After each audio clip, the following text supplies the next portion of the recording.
Merci. Je suis très très heureuse d'être là parce que je ressens bien, je m'en doutais, à vrai dire, mais je ressens bien depuis que je suis entrée dans la salle qu'il se distribue là ce soir une énergie phénoménale et qu'il y a une circulation de volonté extraordinaire. Je le dis tout net pour commencer, si le théâtre ouvert subissait, était exposé au même risque, j'aurais aussi fait un acte de solidarité.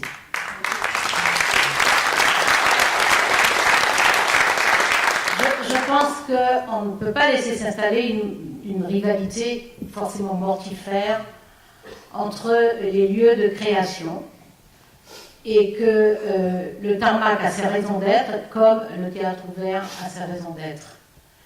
Et ce qui pèse, indépendamment de ce qu'a dit l'honorable académicien, ce qui semble peser en tout cas sur le tarmac, sur ce lieu de création, sur ce lieu de théâtre, de présentation de pièces de théâtre, nous renvoie à la question de l'identité des lieux, à leur mission et à ce qui leur incombe pour faire vivre la création dans ce pays. Et nous ne pouvons pas nous accommoder d'une compétition qui s'installerait entre des lieux de création, un lieu de création francophone réservé à la création francophone, un autre à la création contemporaine. Les francophones, dont certains sont d'ailleurs assez largement français, et puis, ma foi, en passant quand même passablement contemporain, devraient pouvoir accéder à des lieux de création, d'accompagnement, mais en fait à toutes les scènes. À toutes les scènes. Et c'est cela qui donne consistance à un lieu qui permet effectivement d'entrer. Mais nous sommes placés quand même devant un dilemme. Ou bien nous plaidons pour des lieux spécifiques, avec une garantie d'accès, mais avec le risque de l'enclavement, ou alors nous plaidons en disant que tout créateur, tout auteur, femme, homme de pièces de théâtre doit avoir accès à toutes les scènes, et nous risquons d'être confrontés, bien entendu, à de la mauvaise volonté, à des freins, à des ruses, à des astuces, et donc de constater ce qu'est vraiment le risque de l'invisibilité. L'enjeu est considérable. L'enjeu est considérable.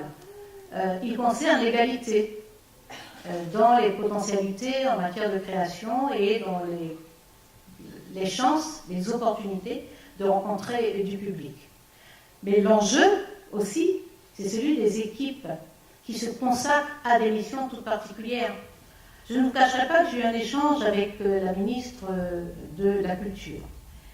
Je ne ferai pas état du contenu de cet échange parce que c'est à elle qu'il appartient, en tout cas c'est à elle ou ses services, qu'il appartient de dire les arguments du ministère de la Culture.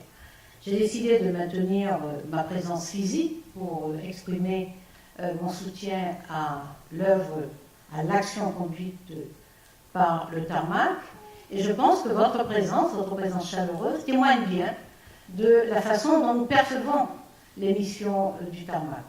L'enjeu, je le disais, est celui de l'égalité, l'enjeu est celui de la création, et s'il y a un domaine dans lequel on ne peut pas tolérer la guerre, c'est bien celui de la création, c'est bien celui de toutes les formes d'expression artistique. Et cette parole-là n'est pas une parole culturelle de ma part, c'est une parole politique. Parce que je pense que les sociétés permettent d'irriguer leur propre vitalité par la culture et par toutes les formes d'expression culturelle et artistique. Que la diversité des lieux, des contenus, des modes d'expression, cette diversité est essentielle. Nous ne pouvons donc pas consentir à ne serait-ce que l'évocation d'une guerre entre différents lieux de création. Il ne peut pas être démontré l'inutilité du tarmac. À telle enseigne que, d'ailleurs, parmi les arguments que j'ai entendus, c'est que ce que fait le tarmac sera repris et amplifié.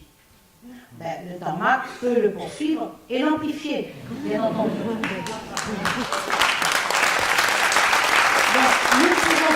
nous ne pouvons pas prendre à la légère le fait qu'un lieu de théâtre ferme. J'ai été très très sensible à l'argument chargée fortement d'émotion de la jeune femme qui parlait tout à l'heure. Prévoto, il me semble, oui, c'était Émile Prévoto, lorsqu'il dit on ferme un théâtre. On ferme un théâtre. C'est tellement invraisemblable, c'est tellement impensable, c'est tellement inconcevable. On ferme un théâtre. Et ces 4 mots devraient suffire à nous tétaniser, à nous terroriser. On ferme un théâtre. On ne peut pas concevoir qu'au XXIe siècle, on ferme un théâtre. Donc ça ne peut pas se faire, et sans doute que l'académicien a une fois de plus raison. Donc, le théâtre ne fermera pas. D'ailleurs, comment peut-il fermer?